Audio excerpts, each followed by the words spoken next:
इसकी प्लानिंग कुछ और है, या तो इनको ये लग रहा है कि अब हमारी सरकार आने वाली नहीं है, तो जो हमारी प्रदेशों में सरकार है कहीं वो ना गिर जाए। भाजपा बहुत दिनों से चाह रही थी, वो चाहती है कि इस देश में सिर्फ भाजपा ही रहे। सिर्फ और सिर्फ ये अटकाने का, भटकाने का और लटकाने का प्रयास है भारतीय जनता पार्टी का। वन नेशन वन इलेक्शन देश के हित में है। ये विचार बुरा नहीं है। भाजपा बहुत दिनों से चाह रही थी, वो चाहती है कि इस देश में सिर्फ भाजपा ही रहे। आप सोचिए कि अगर इस तरह से वन नेशन वन इलेक्शन होगा तो जो रीजनल पार्टियां हैं, क्षेत्रीय पार्टियां हैं, जो निर्दलीय लड़ते हैं, ऐसे कैंडिडेट्स का क्या होगा? क्योंकि एजेंडा सेट होता है, लोकसभा का अलग रहता है, विधानसभा का अलग रहता है। हर राज्य में, जैसे झारखंड में स्थानीय मुद्दे अलग हैं, जो कि विधानसभा में उसके आधार पे जनता वोट करती है, कैंडिडेट को देखकर करती है। और लोकसभा में बस वहां पर दिल्ली में जो बैठे हैं बस उनको देखकर दे देते हैं। कई बार धार्मिक मुद्दा, धार्मिक उन्माद ला के चुनाव करा दिया जाता है। ऐसे में इससे लोकतंत्र को बहुत खतरा है, नहीं होना चाहिए वन नेशन वन इलेक्शन। ये तो एक बात हुई। दूसरी बात ये कि अगर कोई सरकार भंग हो जाए, राज्य में हो चाहे केंद्र में ही भंग हो जाए, तो फिर आप क्या करेंगे? तो ऐसी अराजकता की स्थिति पैदा हो जाएगी। कई जगह राष्ट्रपति शासन लागू करना पड़ेगा। जो गठबंधन की सरकारें हैं उनमें हमेशा तोड़ फोड़ और इसकी कोशिश होती रहेगी कि भाई वो टूट जाए, एक हट जाए, सरकार गिर जाए और राष्ट्रपति शासन लागू कर दें। तो ऐसे बहुत तरह के प्रॉब्लम्स आएंगे। और जो लोग पहले से, मान लीजिए कहीं अभी जिस समय चुनाव होगा, अगर किसी विधानसभा में उससे एक साल या 2 साल पहले चुनाव है, तो 3 साल का कार्यकाल कैसे आप उसको एडजस्ट करेंगे? जनता जिनको चुन के भेजी है 5 साल के लिए, तो फिर आपको संविधान में भी संशोधन करना पड़ेगा। 2 साल का कार्यकाल होकर फिर सरकार भंग हो जाएगी। तो इस तरह से नहीं करना चाहिए, इससे नुकसान है।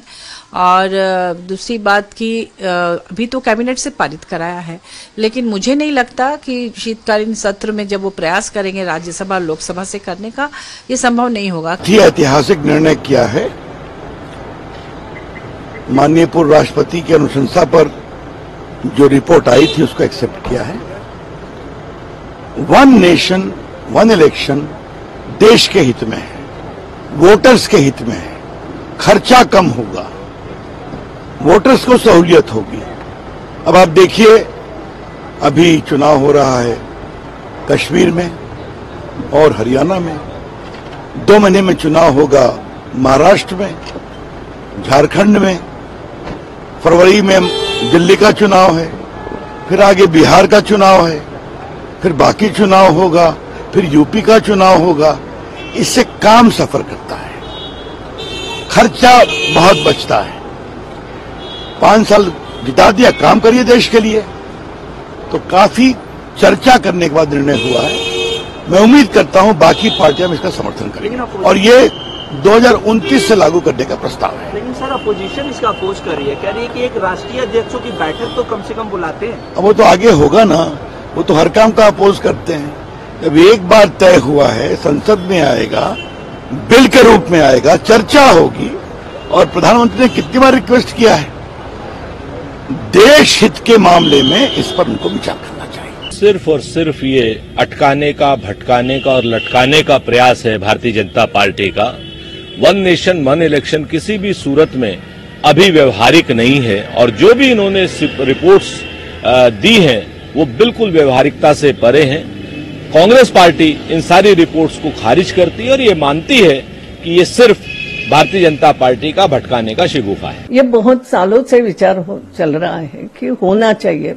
मेरे ख्याल से शुरू में हो रहे थे ऐसा कि पूरे देश में एक बार इलेक्शन अगर हो जाता है तो पूरे 5 साल वास्तव में शांति से तुम विकास के काम कर सकते हो। और बाद में जो भी है, कुछ राजनीतियां होती चली गई, कोई प्रदेश पिछड़ गया, कोई बार इलेक्शन बीच में हो गए किसी के, जो भी कुछ होता सबका इतिहास है। लेकिन ये विचार बुरा नहीं है। पहली बात तो कि क्योंकि स्टेट इलेक्शन और नेशनल इलेक्शन अगर एक साथ हो जाते हैं तो एक बार वो हो गए कि भले ही स्टेट का काम हो, वो आबादित रूप से चलेगा। नहीं तो कहाँ इलेक्शन है, एक बार लोकसभा के इलेक्शन हो गए और उसके बाद फिर विभिन्न प्रदेशों में चलता ही रहा कारवां इलेक्शन का। तो कहीं ना कहीं ऐसा होता है कि फिर वो ये लगता है ना, चुनाव आचार संहिता आचार संहिता से काम रुक गए, अब ये निर्णय नहीं ले सकते, वो नहीं होता, ये कहीं ना कहीं तो अड़चने आती है। ये मुमकिन है नहीं। अगर कहीं की सरकार गिरती है या गिराई जाती है, मोदी जी की पार्टी ने सबसे ज्यादा सरकारें गिराई हैं तो वो करी है। तो अगर मान लिया कि 2 साल बाद सरकार गिरा दी तो क्या 3 साल तक राष्ट्रपति शासन लागू रहेगा उसके ऊपर? या 1 साल बाद गिर गई तो क्या होगा? बहाना इस बात का है कि साहब इसमें पैसा बहुत खर्च हो रहा है। सबसे आसान तरीका यह है कि अब नेट के जरिए वोटिंग अगर हो जाए और सबका आइडेंटिटी बनी हुई है, सबकी आइरिस का आधार कार्ड से भी और फिंगरप्रिंट से भी, बायोमेट्रिक सिस्टम से, तो अगर आदमी नेट के जरिए वोटिंग कर दे तो कोई खर्चा ही नहीं आएगा और ईमानदारी से वोटिंग भी हो जाएगी और पता भी चल जाएगा कि कौन जीत रहा कौन हार रहा। तो ये मैं नहीं समझता कि ये पॉसिबल है, ये जमीनी हकीकतें नहीं है। ये यकीनी तौर पर इसकी प्लानिंग कुछ और है। या तो इनको ये लग रहा है कि अब हमारी सरकार आने वाली नहीं है तो जो हमारी प्रदेशों में सरकारें कहीं वो ना गिर जाए। तो मैं नहीं समझता हूं कि ये प्रैक्टिकली मुमकिन